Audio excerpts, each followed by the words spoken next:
नमस्कार दोस्तों, stock movers में आपका स्वागत है। दोस्तों, आप हमारे चैनल पे नए हैं तो हमारे चैनल को सब्सक्राइब और बेल आइकन को हिट जरूर कर ले। आज हम बात करेंगे इंडिया पेस्टिसाइड लिमिटेड के बारे में। हालांकि इस कंपनी से रिलेटेड मैंने बहुत बार वीडियो बनाया, लेकिन हाँ, अभी तक जो क्लियरेंस देखने को मिलती थी, मतलब मैं देखिए एक गिरावट की जो बात कर रहा हूँ 50%, मतलब कुछ ही समय में कंपनी गिरावट दर्ज कर दिया था। मैं उससे रिलेटेड बात करूंगा क्योंकि दोस्तों आप सभी लोगों को पता है कि आज के दिन भी स्टॉक में लगभग 2.5-3% के आसपास गिरावट देखने को मिली। तो देखिए 3% की जो गिरावट देखने को मिली है, इससे रिलेटेड मैं बात नहीं करूंगा, लेकिन हाँ, जो लगातार अपने को लगभग 10-10%, 20-20% स्टॉक में 50% का लगातार कुछ ही दिनों में, कुछ ही समय में गिरावट देखने को मिली थी, उससे रिलेटेड मैं बात करूंगा क्यों ऐसा हुआ था। देखिए जो भी रहेगा वो मेरे पॉइंट से रहेगा, मैं बहुत बड़ा एनालिस्ट नहीं हूँ।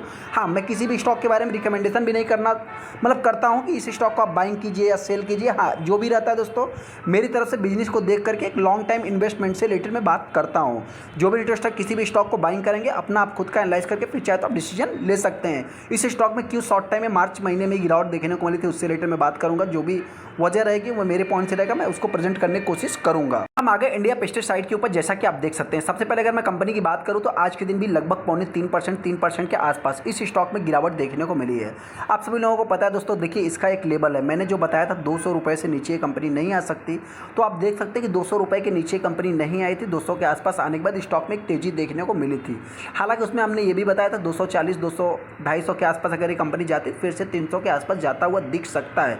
देखिए एक इंपॉर्टेंट मैंने फिर से मैं बताना चाहता हूँ, कंपनी में कोई भी अपने को गड़बड़ी देखने को नहीं मिल रही अभी तक। तो कुछ लोग सोच रहे हैं क्यों फिर गिरावट हुई। देखिए जो भी गिरावट हुई है, मैं अपने पॉइंट से अभी प्रेजेंट करने की कोशिश करूंगा। सबसे पहले अगर आज के दिन के अगर आप चार्ट को देखेंगे दोस्तों, तो स्टॉक में जो भी मतलब गिरावट देखने को मिली है, मार्केट के साथ ही देखिए ये स्टॉक कुछ ऐसे स्टॉक होते हैं जो कि मार्केट के विपरीत भी चलते हैं। मार्केट हरे निशान में रहेगा तो ये जो कि मतलब लाल निशान में रहेंगे, पहले से इनकी आदत है, क्योंकि ये एक स्मॉल कैप टाइप की कंपनी है।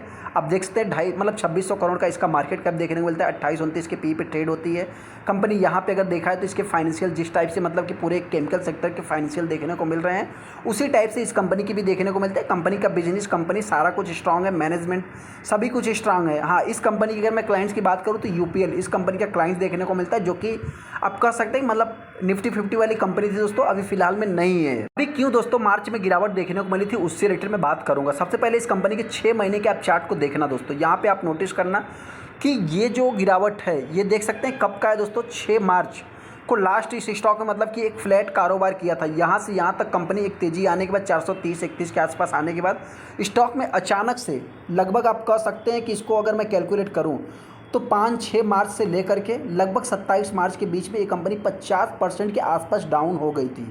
ये चीज़ मतलब जिनके भी पोर्टफोलियो में रहेगा, मतलब ये स्टॉक होगा दोस्तों, उनको ही मालूम होगा। हालांकि कंपनी ख़राब नहीं, मैं फिर से एक बार बताने की कोशिश कर रहा हूँ। देखिए इस चीज़ को आप नोट कर लेना। ये क्या है दोस्तों, मार्च महीने में इस स्टॉक में गिरावट देखने को मिली है।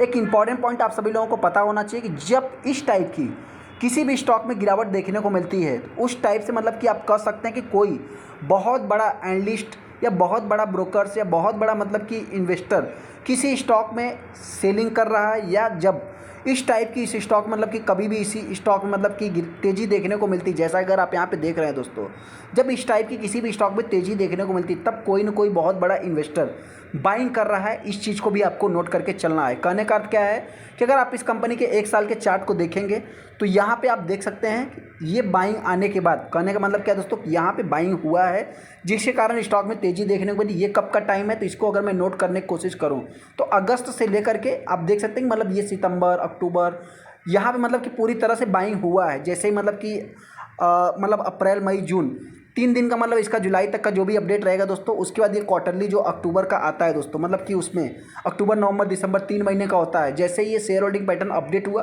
थोड़ी सी गिरावट हुई, उसके बाद आप कह सकते हैं फिर से इस स्टॉक में एक ज़बरदस्त बाइंग देखने को मिली। यहाँ से यहाँ तक लगभग इस स्टॉक में 50% की तेज़ी देखने को मिली थी। इसको आप देख सकते हैं कि ऑलमोस्ट 50% की तेज़ी शॉर्ट टाइम में ही देखने को मिली। इसको भी अगर मैं कैलकुलेट करूँ तो इसको भी अगर आप कहेंगे दोस्तों तो 50% के आसपास सेम टू सेम जो भी तेज़ी है, ये दोनों सेम टू सेम है।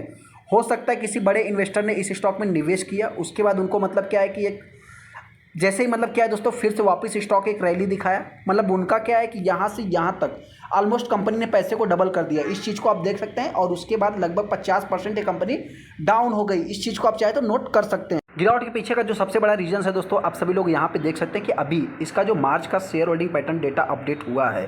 देखिए मैं अपने पॉइंट से रिसर्च कर रहा हूँ, ऐसा नहीं कि मैं बहुत बड़ा रिसर्चर या एनालिस्ट हूँ। यहाँ पे अगर आप देखें दोस्तों, DIs पूरी तरह से सेल करके निकल गए। मतलब यहाँ पे एक न के बराबर है। इस चीज़ को आप चाहे तो नोट कर सकते हैं। मतलब बहुत ही शॉर्ट टाइम में दोस्तों इस स्टॉक में गिरावट देखने को मिली थी।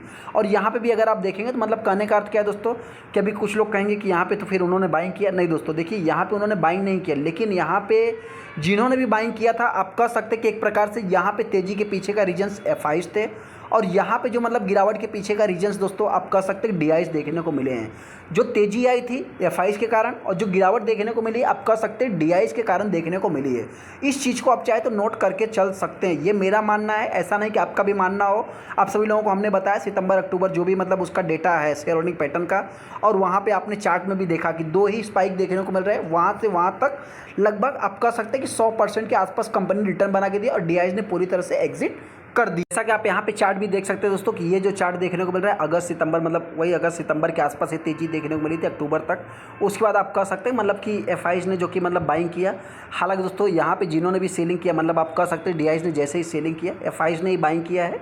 और अगर मैं पब्लिक की बात करूँ, पब्लिक ही ऑलरेडी देखने को मिलती थी। अभी इस स्टॉक को बाइंग करना चाहिए या नहीं करना चाहिए दोस्तों, उसी रिलेटेड मैं आगे डिस्कस करूँगा। हाँ, जिन्होंने भी मतलब इस स्टॉक को टॉप पे बाइंग किया, 400 रुपये के ऊपर 400 के आसपास बाइंग किया है, मैं उनसे इतना ही कहना चाहता हूँ, कंपनी अच्छी है, होल्ड करके आप चाहे तो चल सकते हैं। बाकी मर्जी आपकी, डिसीजन आपको लेना। आज के दिन गिरावट देखने को मिली। इंपॉर्टेंट पॉइंट यही दोस्तों कि आप सभी लोगों को पता है कि रिसेंट में मतलब कि सेबी ने इनसे क्लैरिफिकेशन भी मांगा था कि आपके पोर्टफोलियो मतलब कि आपके स्टॉक में 6 लाख 5 लाख 2.5 लाख मतलब लाखों में शेयर ट्रेड होते थे, तो कैसे ही मतलब 45 लाख 44 लाख शेयर ट्रेड होने लगे। तो इसके लिए भी क्लैरिफिकेशन मांगा था। तो हालांकि आप सभी लोगों को पता है कोई भी आके ओपन मार्केट से जैसे ही बाइंग करेगा तो स्टॉक में मतलब कि डिमांड एंड सप्लाई पे वर्क करता है। जैसा कि आप देखें तो 50% कंपनी में माल भी उठाया गया। हाई की बात करें 2024 में ही कंपनी का हाई देखने को मिलेगा 8 फरवरी। वैसे ही आप देख सकते हैं कि मार्च में आपको लो भी कंपनी का देखने को मिल जाएगा। यहाँ पे अगर मैं कुछ अनाउंसमेंट की बात करूँ तो इतना कुछ खास अनाउंसमेंट आपको देखने को मिलेगा नहीं। जैसा कि आप अगर यहाँ पे देखें तो 12 अप्रैल का ही देखने को मिल रहा है। अपने को करना क्या है, जो भी इन्वेस्टर इस स्टॉक को बाइंग करना चाहता है, मेरी तरफ से कोई भी रिकमेंडेशन नहीं। हाँ, अगर बाइंग करते हैं तो कंपनी अच्छी है, बेस्ट है दोस्तों। अभी तक के रिसेंट डेटा के अकॉर्डिंग मैं बात कर रहा हूँ। हालांकि स्टॉक मार्केट है बहुत ज़्यादा अनसर्टेन, कंपनी छोटी है दोस्तों। तो यहाँ पे आप सभी लोगों को पता है मतलब स्टॉक मार्केट में दोस्तों मतलब रिस्क से भरा हुआ है स्टॉक मार्केट है। इस चीज़ को आप चाहे तो नोट कर सकते हैं। अभी 2600 करोड़ का मार्केट कैप देखने को मिल रहा है, मैनेजमेंट अच्छे देखने को मिल रहे हैं, शेयर होल्डिंग पैटर्न डेटा सारा कुछ अच्छा है, लेकिन आने वाले समय में कैसा रहेगा वो क्या पता। तो इस हिसाब से दोस्तों मतलब कि मेरे पॉइंट से आप चाहे तो मतलब अगर इसको बाइंग करते हैं 200 रुपये के आसपास से कंपनी आ सकती है। मैं फिर से बोल रहा हूँ। वहीं पर अगर मैं तेज़ी की बात करूँ तो आने वाले समय ये कंपनी अगर 240 के ऊपर कुछ दिनों तक ट्रेड करते तो 300 का लेवल आप मान सकते हैं। जिनके पास पुरानी होल्डिंग्स है, जो टॉप पे बाइंग करके फंसे, मैं उनसे इतना ही कहना चाहता हूँ, आप चाहे तो होल्ड करके चल सकते हैं। बाकी मर्जी आपकी, डिसीजन आपको लेना है। चलो दोस्तों वीडियो को लाइक कर दो, चैनल को सब्सक्राइब कर देंगे दोस्तों।